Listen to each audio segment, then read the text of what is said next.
falando um pouco aí, Fernando, sobre essa questão essa guerra de narrativas que a gente tem visto, né? Por exemplo, até trouxe aqui um exemplo que eu dei nessa sexta-feira, sobre essa questão houve um alerta muito grande ali por parte do governo ucraniano de que de que eles estariam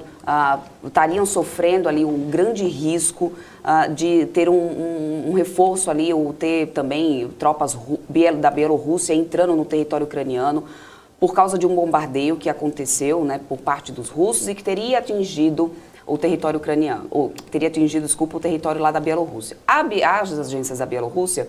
vão e dizem que não teve nada disso, que lá no território não houve nenhum bombardeio, que não houve nenhum dano em nenhum lugar, as fronteiras estão altamente tranquilas, calma, não está existindo nada disso. E aí fica, né, aquela situação, tipo, um lado sempre com uma versão, o outro com a outra. Quando a gente ouve, por exemplo, o chanceler da Rússia, o chanceler da Ucrânia falando, por exemplo, em conselhos da ONU, parece que você está vendo duas pessoas falando de duas guerras totalmente diferentes, porque são duas situações totalmente diferentes. Nessa situação em que a gente tem comprovadamente notícias e até disparidade de números, por exemplo, a Rússia, que diz que foram ali, acho que são 400 pessoas ali, abaixo de 400 pessoas no exército deles. Aí a Ucrânia diz que já são 10 mil soldados russos, né, que já foram mortos. Ou seja, nessa guerra de narrativas, alguém pode ser penalizado? Porque, de qualquer forma, algum lado está errado. Existe sempre há uma frase que diz que existe a versão de um lado, a versão de outro e a versão verdadeira, né? E nesse contexto, essa prática de desinformação é um ato militar estratégico também, já utilizado em muitas guerras já há milênios. Ou seja, você causar uma desinformação, você confundir o teu oponente, e nesse caso também a população mundial, né, a opinião mundial, ela pode trazer malefícios e benefícios tanto para um quanto para outro lado. Ocorre que essa prática, né, de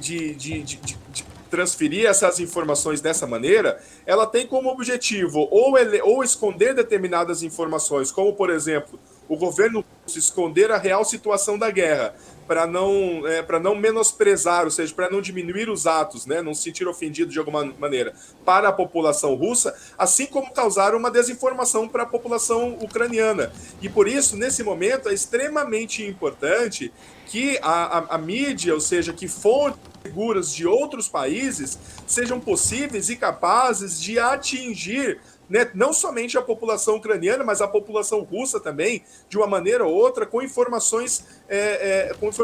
adequadas, corretas, para que eles possam, tanto um lado quanto o outro, saber qual que é a real situação da guerra, para que eventualmente os ucranianos possam se defender da melhor maneira possível e os russos possam atuar ali em âmbito interno, promovendo, né, atos contra, né, ou seja, demonstrando a sua opinião contra esses conflitos. É certo que o governo russo é muito rígido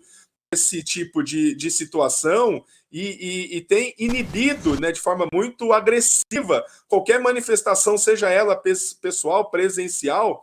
e digital também. Hoje, a população russa ela está cada vez mais isolada do mundo externo, porque muitas dos meios de comunicação, das redes sociais, dos serviços gratuitos e pagos, ou estão bloqueados para acesso de dentro da Rússia para fora, ou bloqueados totalmente quando as empresas elas são internacionais. E por isso que a atuação de outros países nesse momento é extremamente importante. E a cibernética praticada principalmente pela Rússia contra a Ucrânia tem derrubado vários sites de notícias e vários meios de comunicação, inclusive de órgãos governamentais, e isso faz com que a população, por muitas vezes, esteja confusa, não somente sobre a real situação da guerra, mas até mesmo para que receba orientações importantes para deslocamento para outras cidades, para que deixem suas casas de forma segura. E nós estamos vendo em muitos desses casos as pessoas fugindo, né, de seus lares, das suas cidades, quase que em momento muito próximo de uma invasão, de um bombardeio. Ou seja, essa falha na comunicação do governo ucraniano, e não é uma falha, né, por incompetência, ou seja, uma falha por questão estratégica, mas por dificuldade de comunicação, tem prejudicado bastante o povo ucraniano. Isso me lembra, alguns anos atrás, quando da Primavera Árabe, uma série de revoluções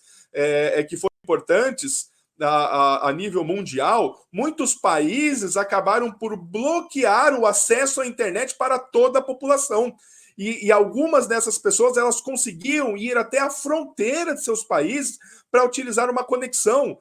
né, por meio do celular, para a maioria das vezes, de outros países, ou enviar as informações, ou acabavam saindo fisicamente e enviando